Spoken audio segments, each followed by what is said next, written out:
พุทธังสรณังคัจฉามิธัมมังสรณัง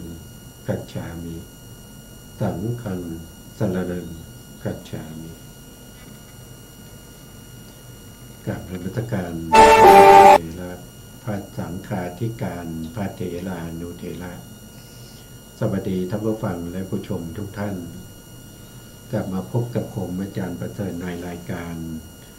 พระไตรปิฎกดอยฟ้าครั้งนี้เป็นครั้งที่64ในเรื่องของสัมปัชัญญปภะสัมปัชัญญปภะก็คือสติและปัญญาที่ตามรู้ตามเห็นถึงอิริยาบถย่อยๆทั้งหลายใน7ฐานะด้วยกันให้เป็นไปในสาตถกะสัมปชัญญะรู้เหตุรู้ผลถึงประโยชน์อันที่สองก็คือให้ตามรู้ตามเห็นพิจารณาในอิริยาบถย่อยๆทั้งหลายใน7ฐานะด้วยสัพพยะสัมปชัญญะก็คือสะดวกสบายปฏิบัติไปแล้วทำไปแล้วกรรมฐานเจริญยิ่งขึ้นไปที่สามก็คือโคจรสัมปชัญญะที่เป็นไปในฐานทั้ง7นั่นก็คือจะต้องมีกรรมฐานประจำตัวต้องมีกรรมฐานต้องมีการพิจารณากำหนดรู้ถึงอารมณ์กรรมฐานนั้นตั้งแต่ตื่นจนถึงหลับไปไม่ว่าจะทำอะไรก็ตามจะต้องมีกรรมฐานประจำใจนั่นก็จะเป็นโคจรสัมปชัญญะส่วนข้อที่4ก็คือสัมโมหะสัมปชัญญะก็คือทำอะไรก็ตามจะไปจะมาจะแลจะเหลียวจะคู้จะเหยียดจะกินจะดื่มจะใส่เสื้อผ้าห่มจีวรสังฆติทรงบาตรจะกินจะลิ้มจะถ่ายหนักถ่ายเบาจะยืนจะไปจะมาหรือว่า เดินยืนนั่งนอนทั้งหมดนั้นจะต้องไม่หลงนะครับสัมโมหะต้องมีสติและปัญญาคอยกำกับว่าสิ่งเหล่านั้นไม่ใช่สัตว์ไม่ใช่บุคคลเป็นแต่สภาวะของขันธ์อายตนะธาตุที่ประชุมรวมกันเป็นไปตามเหตุตามปัจจัยเหล่านั้นแล้วต้องตามเห็นสิ่งเหล่านั้นโดยความโดยความเป็นชั่วขณะโดยความเป็นอาคันตุกะโดยความเป็นขันธ์อายตนะ12ธาตุ18แล้วก็ปัจจัย24หรือ47หรือตามเห็นโดยความเป็นอัตตาในปฏิจจสมุปบาทด้วยเหตุในอดีตภพแล้วก็ผลในปัจจุบันเหตุในปัจจุบันผลในอนาคตต้องตามเห็นอย่างนี้แล้วก็ต้องติดต่อเนื่องกันไม่ให้หลงลืมสติไม่ให้พักกรรมฐานโดยการไปพูดวาจาที่เป็นมิจฉาวาจาโดยไม่ให้นิวรณ์ทั้งหลายเกิดขึ้นในใจอันนี้ก็เป็นเรื่องของสัมปัชัญญปภะครั้งที่แล้วเราศึกษาถึงเรื่องของสัมปัชัญญะด้วยอำนาจของการโภชนาคือการรับประทานนะครับคือจะมีในปัจจัยทั้ง4จะต้องมีสัมปชัญญะอยู่นะครับในปัจจัยทั้ง4ต้องมีสัมปชัญญะพระพุทธองค์ให้เราพิจารณานะครับพิจารณาตั้งแต่ก่อนที่เราจะใช้สอยปัจจัยทั้งหลายนะครับใช้สอยปัจจัยทั้งหลายก็ให้เราพิจารณา ในขณะที่ใช้สอยอยู่ก็ต้องพิจารณานะครับหลังจากนั้นก็ต้องพิจารณาอีกนะครับก็คือไม่ให้จิตนี้ไหลไปสู่อกุศลเมื่อเราใช้สอยปัจจัยสี่ไม่ว่าจะเป็นเสื้อผ้านะครับพระองค์ก็ได้ตัดไว้นะครับพวกเราก็นำมาเป็นบทสวดนะครับในตังคณิกะปัจเจเวกคณะปาฐะปฏิสังขาโยนิโสจีวลังปฏิเสวามิเราย่อมพิจารณาโดยแยบคายแล้วนุ่งห่มจีวรนะครับถ้าเป็นชาวบ้านเราก็เปลี่ยนจากจีวลังมาเป็นวัดถังก็แปลว่าเสื้อผ้านะครับเราก็จะแปลใหม่นะครับว่าเราย่อมพิจารณาโดยแยบคายแล้วสวมใส่เสื้อผ้าอย่างนี้นะครับให้เข้ากับฆราวาสนะฆราวาสก็จะมีต่อไปนะครับก็จะเป็นยาวะเทวสีตัสสะปฏิคาตายะเพียงเพื่อบรรบัดความหนาวอุณาหัสสะปฏิคาตายะเพื่อบรรบัดความร้อนทางสัมมากัสสวาตาตะปะสิลิงสัปปะสัมผัสสานังปฏิคาตายะเพื่อบรรบัดสัมผัสอันเกิดจากเหลือกยุงลมแดดและสัตว์เลื้อยคลานทั้งหลายยาวะเทวะหิริโกปินะปฏิชาทะนัตถังและเพียงเพื่อปกปิดอวัยวะอันก่อให้เกิดความละอายอันนี้ก็พิจารณาถึงการใช้ห่มจีวรสังคติหรือพูดง่ายๆก็คืออันธบริขารทั้งหลายไม่ว่าเราจะใช้บาตรอะไรก็ตามนะครับก็ต้องมีการพิจารณาอันที่สองก็คือพิจารณาในเรื่องของบิณฑบาต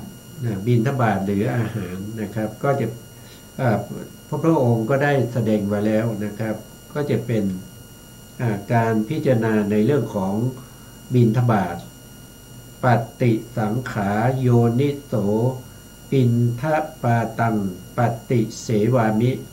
เราย่อมพิจารณาโดยแยบคายแล้วฉันบิณฑบาตถ้าเป็นคฤหัสถ์นะครับก็จะเปลี่ยนจาก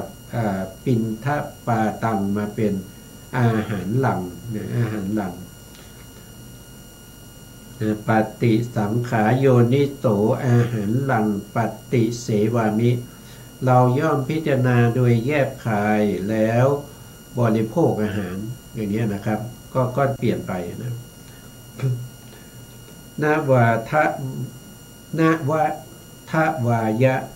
ไม่ให้เป็นไปเพื่อความเพลิดเพลินสนุกสนานนามัฏฐายะไม่ให้เป็นไปเพื่อความเมามันเกิดกำลังพลังทางกายนามันธนายะไม่ให้เป็นไปเพื่อประดับนาวิภูสนายะไม่ให้เป็นไปเพื่อตกแต่งยาวะเทวะอิมัสสกายสัตทิติยาแต่ให้เป็นไปเพียงเพื่อความตั้งอยู่ได้แห่งกายนี้ยาปนายะเพื่อความเป็นไปได้ของอัตภาพวิหิงสุปาลติยาเพื่อความสิ้นไปแห่งความลำบากทางกายพรหมจาริยานุฆหายะเพื่ออนุเคราะห์แก่การประพฤติพรหมจรรย์ก็ต้องมีการพิจารณาในการที่เราจะฉันบิณฑบาตหรือว่าจะบริโภคอาหารจะรับประทานอาหารก็ต้องพิจารณาทำไมต้องพิจารณาจะไปยุ่งยากทำไมนะครับถึงเวลาก็ฉันไปบริโภคไปกินไปทานไปให้เสร็จอันนั้นมันจะเป็นโลภะนะครับเป็นโลภะถ้ารีบร้อนนะทานอาหารด้วยความรีบร้อนรีบในการที่จะไปทำอย่างอื่นต่ออันนั้นก็จะเป็นโทสะเนี่ยในโทสะเป็นสมุฏฐานในการที่ทำให้เกิดการฉันอาหารหรือว่าบริโภคอาหารทั้งหลายนะก็ต้องพิจารณานะถ้าเราพิจารณาบ่อยๆเนี่ยเราจะรู้สึกได้ว่า กุศลจิตของเราก็จะเกิดได้ง่ายนะแต่ถ้าเราไม่พิจารณาเนี่ยเวลาเราไปเจริญสมถะก็ตามวิปัสสนาก็ตามเนี่ยรู้สึกว่ากรรมฐานทั้งหลายเหล่านั้นเป็นไปด้วยความยากลำบากกว่าจะเกิดขึ้นไม่ใช่ง่ายๆนะครับเดี๋ยวก็เดือดร้อนใจนะครับเป็นกุกุจจะเดี๋ยวก็ฟุ้งซ่านนะฟุ้งซ่านก็เป็นอุทธัจจะเดี๋ยวก็ลังเลสงสัยนะครับเดี๋ยวก็ง่วงเหงาเหานอนถีนมิทะเดี๋ยวก็ไม่ชอบใจไม่ถูกใจสหธรรมิกนะผู้ปฏิบัติธรรมด้วยกันอย่างเงี้ยหรือว่าเห็นแล้วก็ยินดีพอใจนะเห็นอะไรผู้ชายก็เห็นผู้หญิงนะครับโอ้สวยดีนะครับก็ติดใจผู้หญิงก็เห็นผู้ชายหล่อดีนะครับก็ติดใจสิ่งเหล่านี้ถ้าเราไม่มีการพิจารณาไม่ใส่ใจด้วยอุบายอันแยบคายแล้วจิตของเราย่อมเป็นไปในฝ่ายที่เป็นอกุศลทำไมเป็นอย่างนั้นเพราะว่ามันชินไงมันฝึกมันทำอย่างนี้มาตั้งแต่อเนกชาตินะทำมาตั้งแต่อเนกชาติไม่เคยได้รับฟังไม่เคยได้สดับธรรมของพระอริยะนะครับไม่ได้คบหาพระอริยะมาแต่ตั้งแต่อเนกชาตินะครับไม่ได้ฟังธรรมจากพระอริยะไม่ฉลาดในธรรมของพระอริยะจึงทำให้เราต้องเวียนว่ายตายเกิดมาจนถึงทุกวันนี้นะเมื่อเราทราบอย่างนี้เราได้พบพระพุทธศาสนาแล้วคำสอนของพระพุทธองค์ก็ยังมีบริบูรณ์อยู่เพราะฉะนั้นเราก็พยายามที่จะประพฤติปฏิบัติตามการประพฤติปฏิบัติตามเนี่ยไม่ใช่ว่าดีสำหรับพระพุทธเจ้านะครับประพฤติปฏิบัติตามแล้วพระพุทธองค์จะมีชื่อเสียงพระพุทธองค์จะยิ่งใหญ่ขึ้นก็ไม่ใช่นะพระพุทธองค์ท่านปรินิพพานไปแล้วนะครับถ้าเราประพฤติปฏิบัติตามเรานั่นแหละจะเป็นผู้ที่ได้รับผลดีนะครับในที่สุดเราก็จะข้ามพ้นจากวัฏสงสารสามารถที่จะเห็นพระนิพพานเข้าสู่ปรินิพพานในที่สุดนะถ้าเราไม่ทำตามเราไม่เห็นทุกข์เราจะอยู่อย่างนี้นะครับก็แล้วแต่ถ้าเราอยากจะอยู่อย่างนี้ก็ต้องทำนะเพราะเราเป็นมนุษย์นะครับมนุษย์นะครับถ้ามนุษย์เกิดเป็นมนุษย์แล้วเราไม่ทำตามเราไม่รักษาศีลมันรักษาความเป็นมนุษย์ไม่ได้เพราะเราไม่มีคุณธรรมของความเป็นมนุษย์คุณธรรมของความเป็นมนุษย์นั้นคืออะไรก็คือกุศลกรรมบท10กุศลกรรมบท10เราทำหรือเปล่าเราประพฤติไหมเราปฏิบัติตามหรือเปล่านะครับมีอะไรบ้างนะครับก็ทางกาย3ก็คือเว้นจากการฆ่าสัตว์เว้นจากการลักทรัพย์เว้นจากการประพฤติผิดในเรื่องของคู่ครองทางวาจา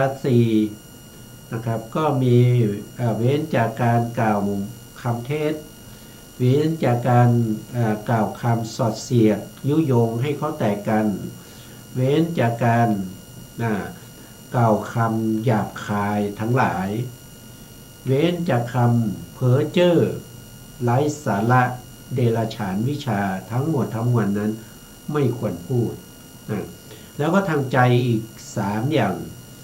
ทางใจนะก็คือ1ก็คือจะต้องมีอนัพพิชาก็คือ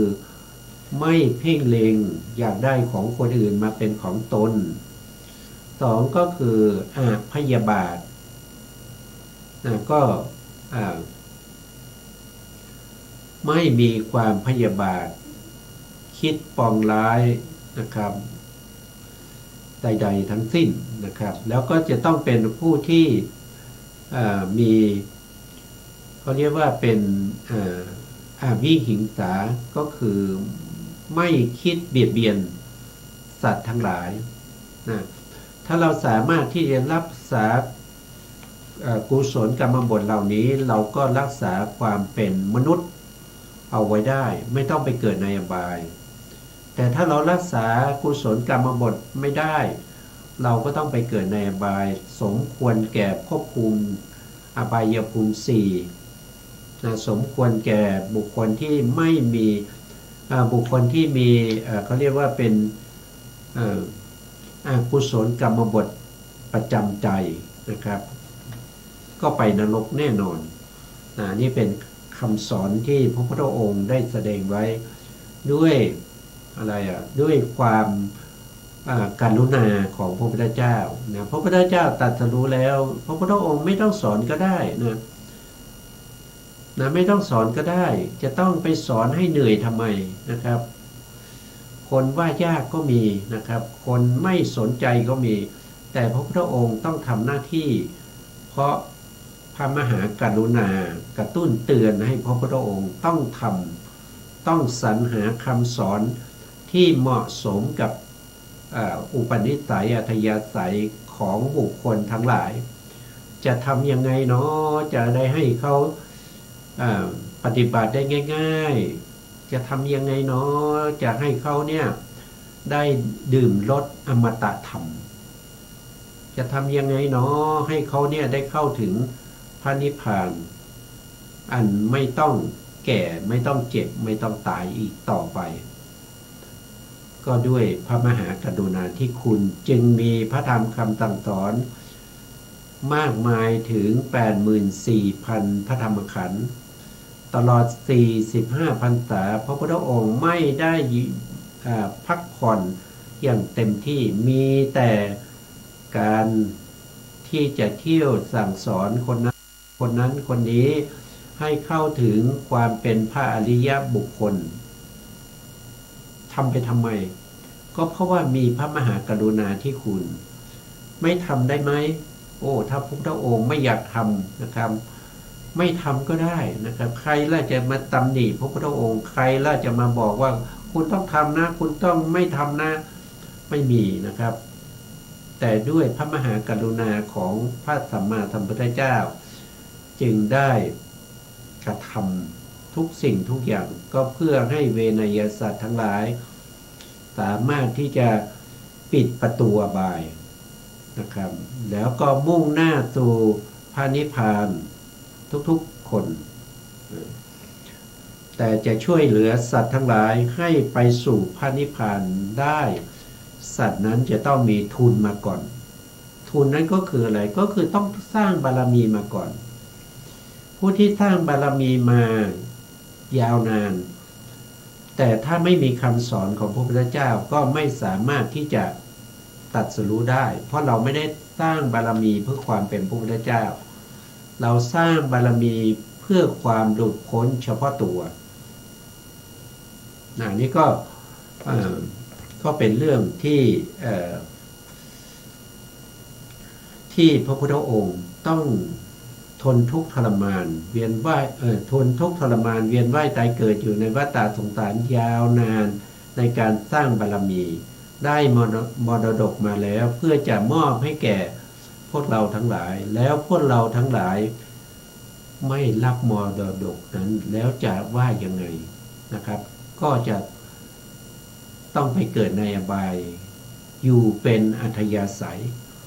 แล้วก็เป็นพระมหากรุณาธิคุณของพระสัมมาสัมพุทธเจ้านะครับนอกจากในการที่เราพิจารณาในเรื่องของการสวมใส่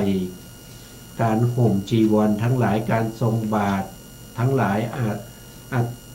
อัฐบริขารทั้งหลายแล้วการฉันบิณฑบาตแล้วพระพุทธองค์ยังให้พวกเราพิจารณาในเรื่องของการใช้เสนาสนะการใช้เสนาสนะคือการที่เราจะนั่งจะนอนจะยืนตรงไหนก็ต้องพิจารณานะครับพิจารณาเพราะว่าถ้าเราไม่พิจารณา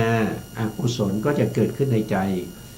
ถ้าเราหยุดนะครับอกุศลเกิดขึ้นแน่นอนเพราะอกุศลเป็นผู้เชี่ยวชาญในการที่จะเกิดในจิตตสันดานของปุถุชนทั้งหลายเขาเชี่ยวชาญเขาครองแชมป์อยู่ในจิตตสันดานอยู่แล้วถ้าเราไม่ฝึกไม่ทบทวนนะครับไม่ทำให้เกิดบ่อยๆด้วยการพิจารณาจิตของเราต้องเป็นอกุศลแน่นะครับ ที่พระพุทธองค์ทรงแสดงหรือทรงเทศนาสั่งสอนพวกเราไว้ในเรื่องของการใช้เสนาสนะยัตถา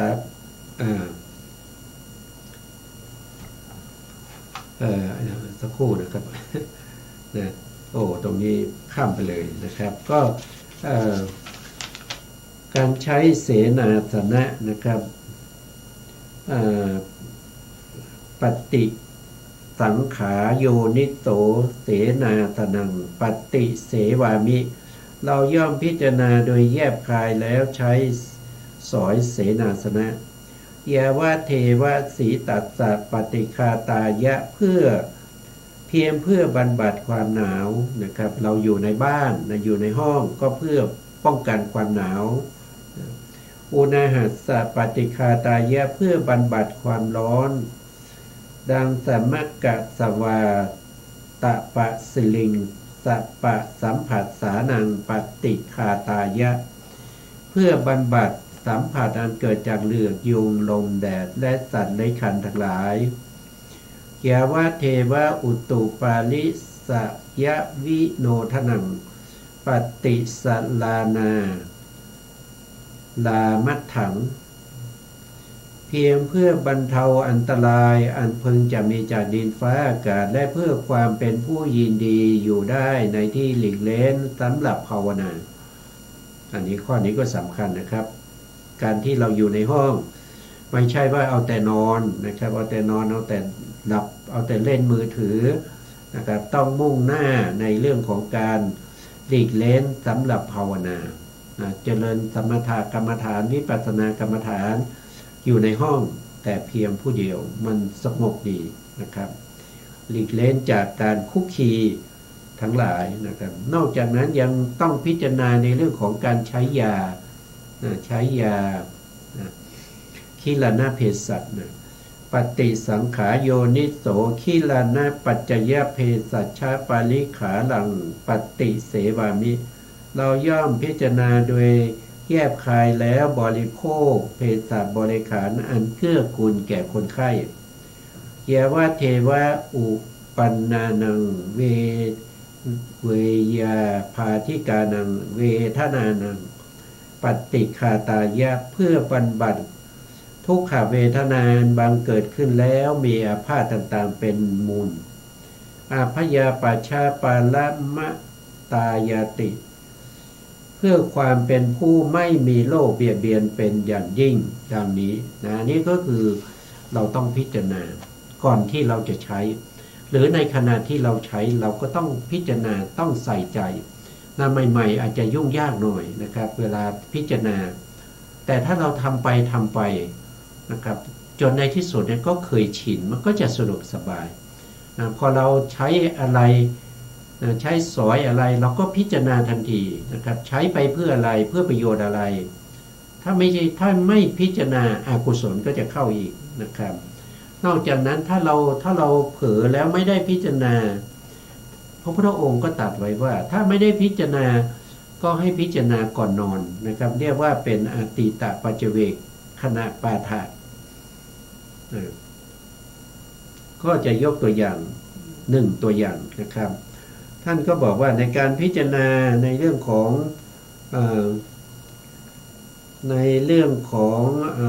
จีวรนะครับเรื่องของจีวรหรือเสื้อผ้านะครับอาชามัญญาปัจจเวกขีตวายังจีวลังปาลิพุตตังจีวรใดเรานุ่มห่มแล้วไม่ทันพิจารณาในวันนี้แต่ถ้าเป็นชาวบ้านเราก็สวมใส่เสื้อผ้าก็เปลี่ยนจีวลังให้เป็นวัฏถังคือเสื้อผ้านะครับก็จะเป็นอาชามยาปัจจเวปัจจเวกขีตวายังวัฏถังปาลิพุตตังเสื้อผ้าใดอันเราสวมใส่แล้วไม่ทันพิจารณาในวันนี้ตังเยวะเทวะสีตัสสะปฏิคาตายะจีวรหรือเสื้อผ้านั้นเราสวมใส่แล้วเพียงเพื่อบรรบัดความหนาวก็คืออันนี้เขาพิจารณา ถ้าลืมพิจารณาหรือเผลอไม่ได้พิจารณาในช่วงเวลาเช้ามาจนถึงเราจะนอนเราจะมาพิจารณาตอนที่เราจะหลับจะนอนนะครับต้องพิจารณานะ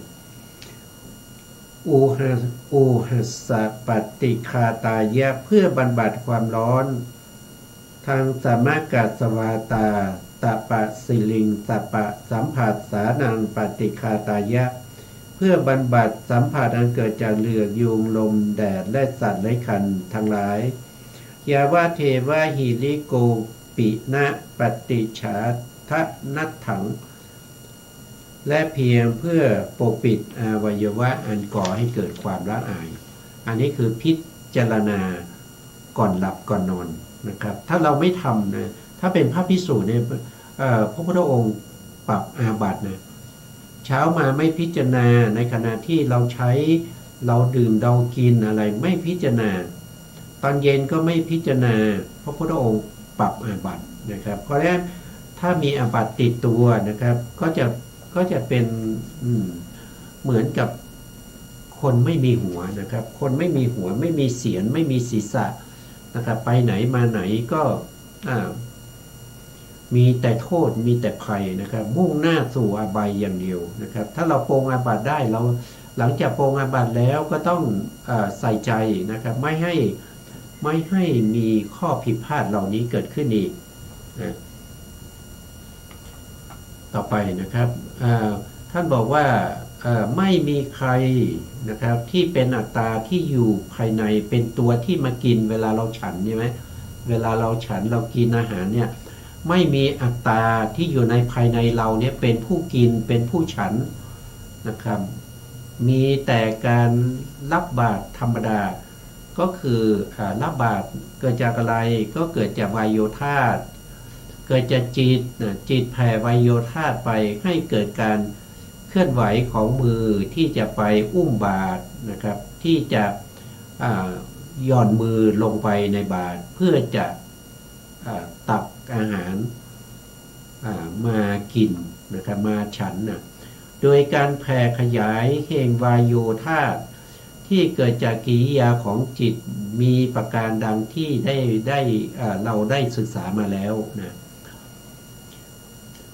มันไม่ใช่อัตตาตัวตนมันไม่ใช่มีเครื่องมืออะไรต่างๆอยู่ข้างในนะครับมันเป็นไปด้วยอำนาจของจิตที่ทำให้วายโยธาตุเกิดการแผ่ขยายไปณจุดต่างๆของอวัยวะตามสมควรแก่สิ่งเหล่านั้นนะมีแต่การหย่อนมือลงไปในบาตรธรรมดานะครับโดยการแผ่ขยายของวายโยธาตุที่เกิดจากกิริยาจิตเท่านั้นมีแต่การปั้นเข้านะก็คือทำเข้าให้เป็นคำๆนะปัจจุบันนี้เราก็ไม่ใช้มือแล้วนะครับเราก็ใช้ช้อนนะใช้ช้อนตักนะครับการยกคำเข้าขึ้นแล้วก็อ้าปากรับนะครับโดยการแผ่ขยายของวายโยธาตุอันเกิดจากกิริยาของจิตเท่านั้นนะไม่ได้มีใครมาอ้าปากนะครับไม่ใช่มีใครนะครับมายกคำเข้าขึ้นมาที่ปากนะครับเป็นไปแต่วายโยธาตุเท่านั้นนะแล้วก็ไม่มีใครนะครับเอากุญแจหรือเครื่องยนต์มาเปิดให้กลางนะครับคางของเรานะครับกระดูกคางนะครับมีแต่การวางคำเข้าไว้ในปากแล้วก็ใช้ฟันทำหน้าที่ในการแทนสัตว์ในการบดขยี้ข้าวและอาหารที่อยู่ในครกนั้นนะการให้ฟันล่างนะครับทำหน้าที่ในแทนครกนะครับแล้วก็ให้ฟันบนนะครับทำหน้าที่แทนสากแล้วก็ให้ลิ้นทำหน้าที่แทนมือทั้งหมดทั้งมวลนั้นไม่ใช่สัตว์ไม่ใช่บุคคลเป็นไปแต่วายโยธาที่แผ่ขยายด้วยอำนาจของ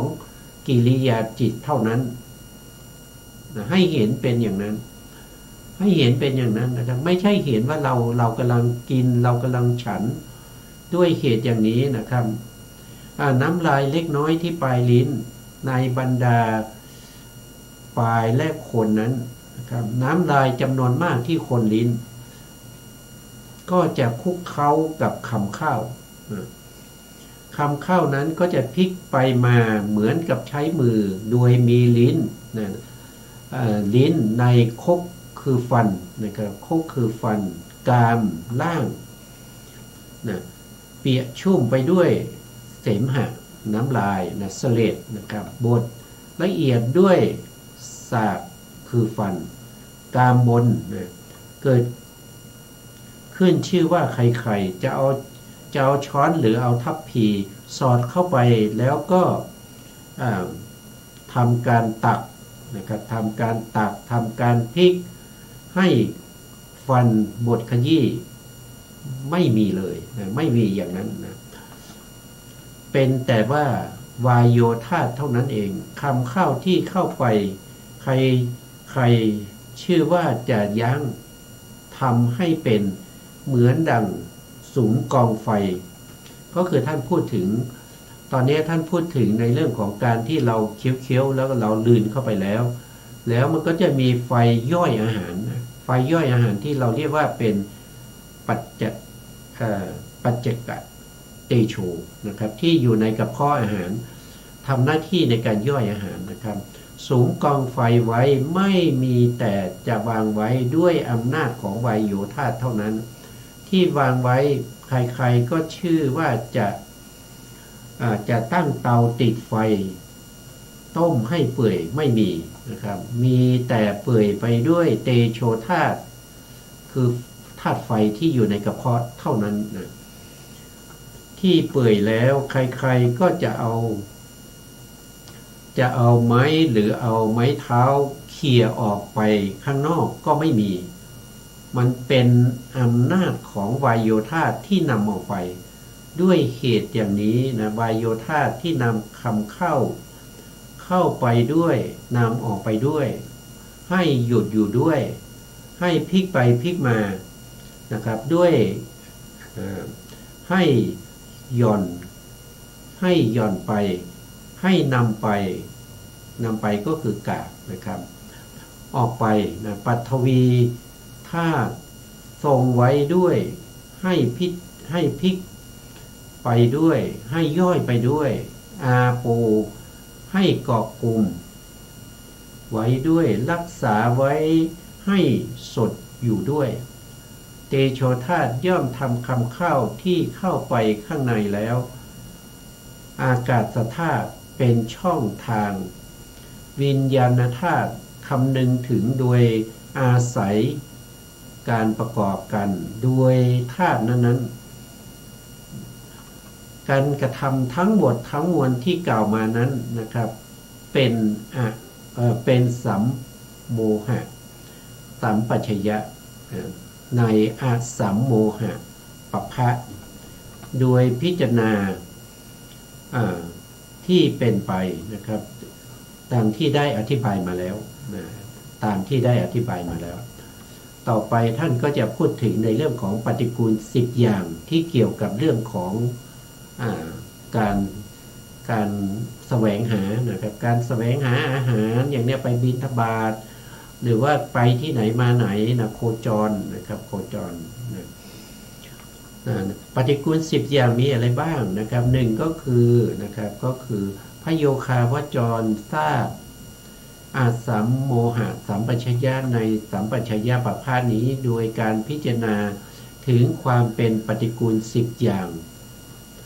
คือหนึ่งการไปนะครับการไป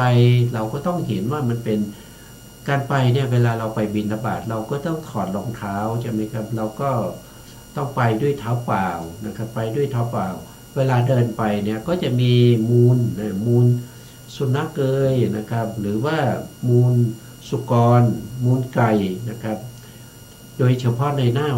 ฝนหน้าฝนก็จะมีน้ำเชิดแฉะเฉิดแฉะเต็มไปหมดเราก็ต้องเหยียบแล้วก็ต้องย่ำไปใน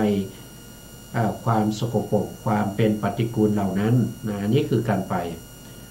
สองก็คือโดยการแสวงหานะครับแสวงหาอะไรแสวงหาก้อนข้าวแสวงหาอาหารบิณฑบาตนะครับบางทีนะครับบางทีเวลาเร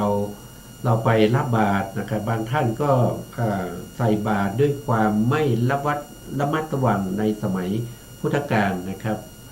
อาจจะใส่บาตรด้วยมือที่จับข้าว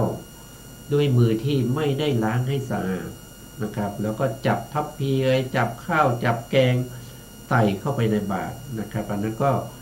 ดูแล้วก็เป็นปฏิกูลในการแสวงหาต่อมาก็ปฏิกูลโดยการฉันโดยการฉันนี้ก็พูดมาแล้วนะเวลาเราตากอาหารช้อนตากอาหารเข้าไปในปากนะครับแล้วก็มีน้ำลายมีเสลดนะครับฟันก็เคี้ยวนะครับเคี้ยวไปลิ้นก็พลิกไปพลิกมาอันนี้ก็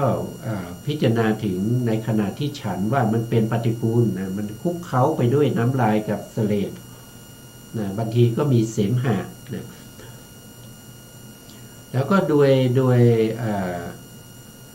อัธยาศัยนะอัธยาศัยนะบางคนก็มีอัธยาศัยในการที่ทานอาหารแบบหยาบๆนะครับรีบร้อนไม่ได้พิจารณาไม่ได้ใส่ใจถึงการเคี้ยวอาหารนะครับว่ามีไวโยธานะก็ขึ้นอยู่กับอัธยาศัยแต่ละท่านก็ไม่เหมือนกันนะโดยการเก็บไว้เก็บไว้ที่ไหนนะครับเมื่อทานแล้วเนี่ยก็เข้าไปในกระเพาะเก็บไว้ในกระเพาะก็มีอะไรมีน้ำย่อยมีอะไรสกปรกนะครับนะสกปรกเป็นปฏิกูลนะในกระเพาะเนี่ยกระเพาะที่เราใช้มาเนี่ยตั้งแต่เราทานอาหารได้นะครับคลอดจากท้องคุณแม่มานะครับการดื่มนมการอะไรทั้งหมดก็เข้าไปอยู่ที่กระเพาะแล้วก็กระเพาะนี้ก็ไม่เคยที่จะเอาออกมาเพื่อทำความสะอาดเอามาล้างมาซักไม่มีนะครับใช้มา20-30 ปีก็ยังเป็นของเก่านะครับเป็นของเก่าเป็นกระเพาะเก่านั่นแหละนะไม่เคยทำความสะอาดเลยนะกระเพาะนั้นก็มีอะไรมีความสกปรกอยู่แล้วนะครับโดยส่วนที่ยังไม่ย่อยอาหารบางส่วนที่เราทานเข้าไปก็ยังไม่ย่อยก็เป็นปฏิกูลคลุกเคล้ากับเสลดน้ำลายแล้วก็ไปกองไว้นะโดยส่วนย่อยบางส่วนก็ย่อยไปแล้วนะครับส่วนที่ไม่ย่อยส่วนที่ย่อยก็อยู่ในกระเพาะเหมือนกันนะครับคลุกเคล้ากันไปนะครับโดยเป็นผลก็คือย่อยไปแล้วนะครับแล้วก็ออกไปทางลำไส้ลำไส้น้อยลำไส้ใหญ่นะครับโดยซึมซาบอันนี้ก็พอไปถึงลำไส้ก็จะมีการซึมซาบตอนที่มันย่อยไปแล้วเนี่ยไปอยู่ในลำไส้เนี่ยสิ่งเหล่านี้มันก็เป็นปฏิกูลนะมันก็เป็นปฏิกูลนะครับแล้วก็ปฏิกูลนั่นแหละมันซึมซาบแผ่ซ่านไปเลี้ยงส่วนต่างๆโดยความเปื้อนนะครับส่วนคาถาที่พิสดารในสัมปชัญญะประภาสนี้นะครับโดยการคือถือเอาจากนิเทศนะเรื่องของอาหารปฏิกูลท่านบอกว่านะครับท่านบอกว่าถ้าจะพิจารณานะครับให้พิจารณาก็ให้ไปดูในเรื่องของอาหารเลปฏิกูลนะอาหารเลปฏิกูลท่านได้แสดงไว้แล้วแสดงไว้ที่ไหนท่านบอกว่าในคัมภีร์วิสุทธิมรรคอยู่ในคัมภีร์วิสุทธิมรรคในเรื่องของสมาธินะครับอาหารเลปฏิกูลสัญญาเป็นอารมณ์หนึ่งในอารมณ์40ซึ่งเป็นอารมณ์ทางสมถะนะครับแล้วก็อาหารเลปฏิกูลนอกจากเป็นอารมณ์ทางสมถะแล้วยังเป็นอารมณ์ในวิปัสสนาในสติปัฏฐานด้วยนะครับรายละเอียดให้ไปดูในวิสุทธิมรรคเนี่ยท่านก็บอกอย่างนี้นะครับท่านจะไม่กล่าวตรงนี้นะครับเพราะว่าท่านได้กล่าวไว้แล้วในวิสุทธิมรรคสนใจก็ไปเปิดดูนะครับไปเปิดดูไปศึกษาเพิ่มเติมในวิสุทธิมรรคนะบทว่าอุจาราปัสสาวกัมเมความว่าในการถ่ายอุจจาระและปัสสาวะ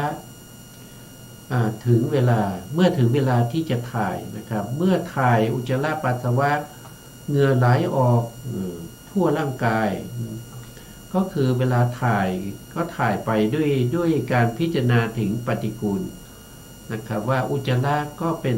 ป็นสิ่งที่สกปรกเป็นสิ่งที่เป็นปฏิกูลแม้อุจจาระนิดหน่อย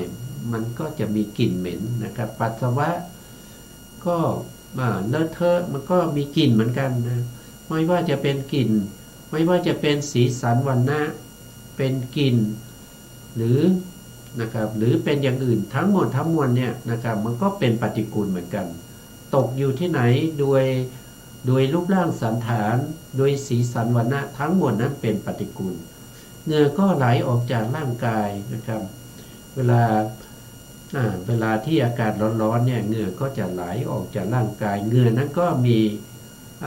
มีความสกปรกมีความเป็นปฏิกูลในตาก็จะผ้ามัวเพราะอะไรก็เพราะว่าเราอายุมากขึ้นนะครับสิ่งเหล่านี้ก็จะตามมาจิตใจก็ไม่เป็นเอกคตาเพราะว่าอะไรก็เพราะว่ามันร้อนเหงื่อแตกนะครับเหงื่อแตก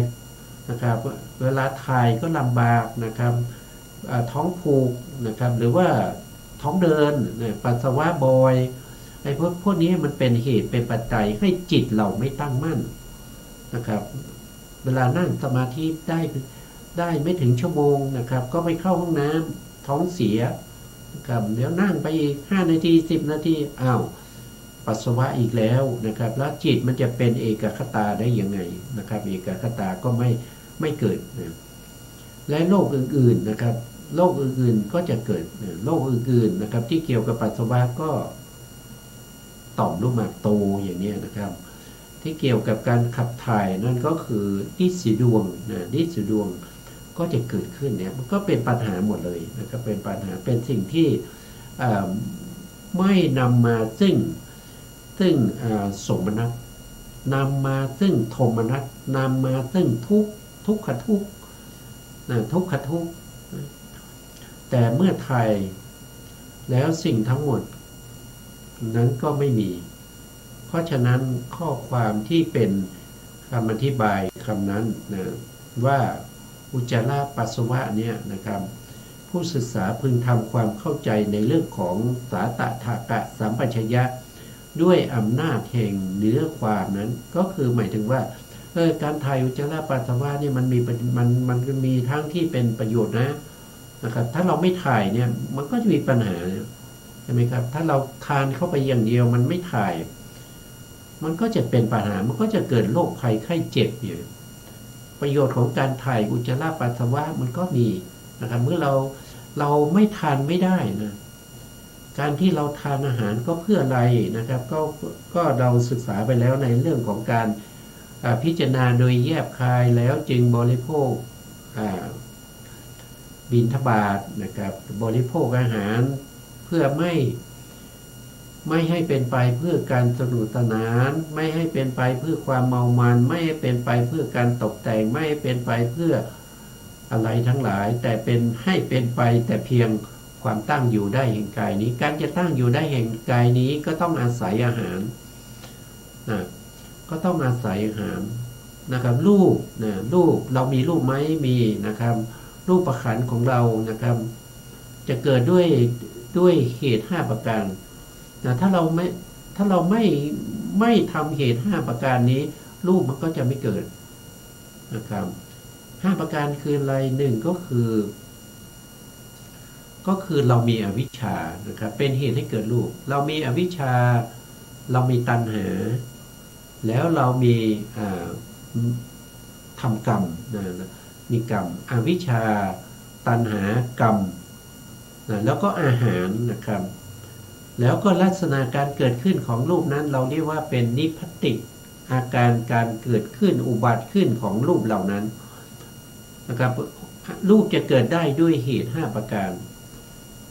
เมื่อรูปเกิดขึ้นนะครับอาศัยอาหารที่เราทานไปมันก็ต้องเป็นไปตามเหตุตามปัจจัยของอาหารเหล่านั้นมันก็ต้องมีการขับถ่ายนะครับขับถ่ายถ้าไม่ขับถ่ายก็จะไม่เป็นประโยชน์แก่เรา อันนี้ก็พิจารณาถึงประโยชน์ที่เป็นสาตถกะสัมปชัญญะนะครับประโยชน์ในภพนี้ได้กินได้ถ่ายนะครับประโยชน์ในภพหน้านะครับถ้าเราใส่ใจนะครับในเรื่องของการพิจารณาโดยความเป็นโดยความเป็นขันธ์ยตนะธาตุโดยความเป็นความไม่เที่ยงเป็นทุกข์เป็นอนัตตาก็จะมีประโยชน์นะครับมีประโยชน์เพราะว่าเราถ่ายอุจจาระเราก็มีการพิจารณาใช่ไหมครับบอกแล้วไงในเรื่องของ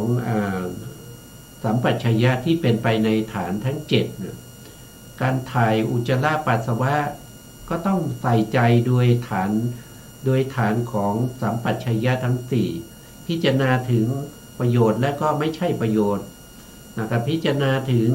ความสะดวกสบายนะครับก็สัพพยะไหมพิจารณาถึงเรื่องของโคจรสัมปชัญญะพิจารณาในเรื่องของอสัมโมหะสัมปชัญญะในการขับถ่ายอุจจาระปัสสาวะด้วยนี้ท่านบอกมาอย่างนี้นะครับมาดูรายละเอียดนะครับว่าท่านจะว่ายังไงนะครับเมื่อถ่ายอุจจาระปัสสาวะในที่ไม่สมควรก็เป็นอาบัติอันนี้ไม่มีประโยชน์เลย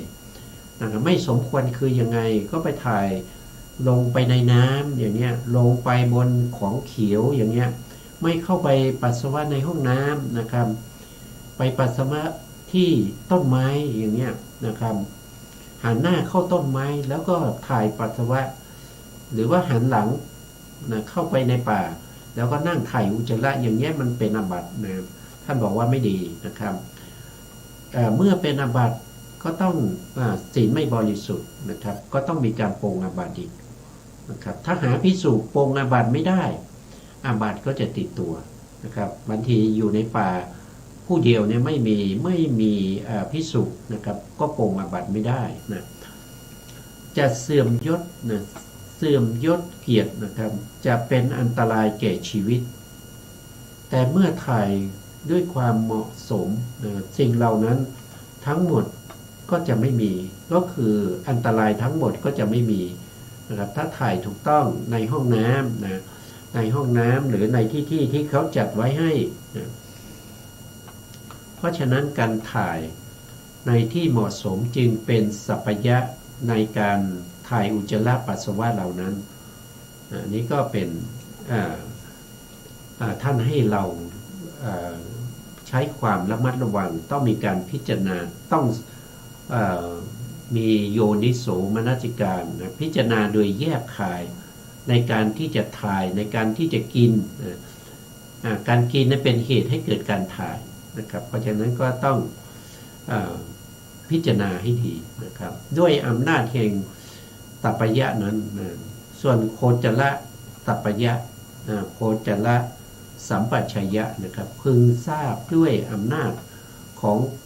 การไม่ละกรรมฐานไม่ว่าจะไปไหนนะครับเข้าไปในห้องน้ำก็ต้องมีกรรมฐานนะครับกำลังนั่งถ่ายก็ต้องมีกรรมฐาน